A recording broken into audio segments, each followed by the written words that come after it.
What I'm actually doing with my sunglasses is I'm sighting where it goes from light color to dark because the break is so fast. I'm trying to fish that 5 to 12 feet of water because it drops off so fast. It's like 20, 30 feet over on the right in the channel. So even if I'm not seeing boulders and stuff, I'm just trying to fish that actual edge. So you can see I'm kind of casting not quite 45 degrees, but I'm trying to cover the water, come off on an angle. Instead of casting from the deep water to shore, you know, or casting right along the shore where it's really shallow, I'm actually trying to cover this break that goes down to about 15 feet.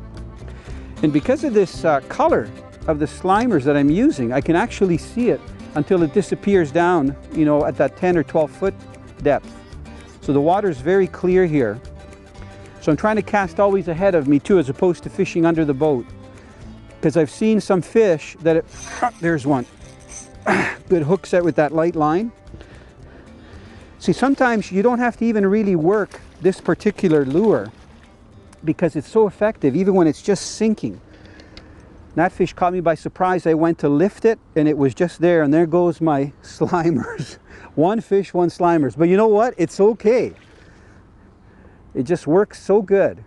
Look at how healthy these smallmouth are. They're like little wolves feeding along this bank. Gorgeous fish. I think I'm going to use the net for this guy. I'm guessing he's 16 or 17 inches. Very plump. You can see how thick they are. Small head. See if you want one more jump. Small head and big fat body.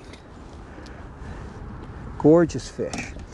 You know, this is probably one of my favorite fish to fish in Canada in fresh water. I remember the first bass tournament that I won, you know, and going back in the old days, when I say the old days, in the 80s, I used to fish in bass tournaments right across North America, right down to, you know, as far as Georgia in the US.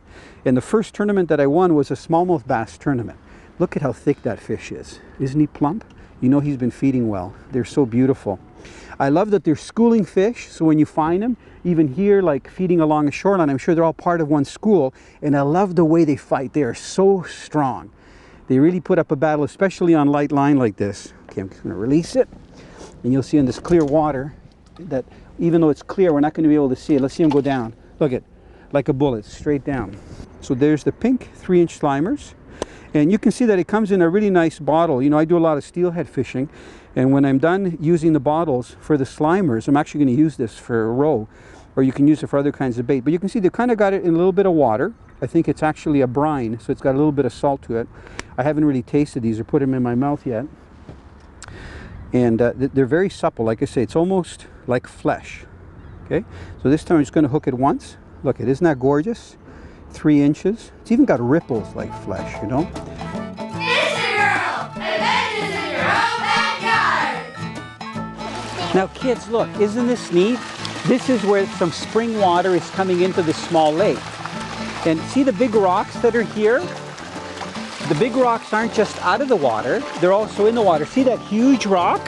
There's that float sitting on top of the weed. See the big boulder that's in the water? In fishing, we call that structure. Structure is something that's a little bit different, like these rocks, where the water changes depth very quickly. See, if you look at the rest of the shoreline, you could walk in off the shoreline and the water would gradually get deeper. But here, if you were to slip in off this rock, it's probably about 3 or 4 feet deep. So places like this, where the water changes depth very quickly, we call structure, is very good to find a concentration of fish. So if you're picking a spot, for example, on the shoreline, you look down the shoreline, these are the only big rocks and boulders. And it would be a good spot to try fishing for a variety of fish. You might even catch a big one, this big.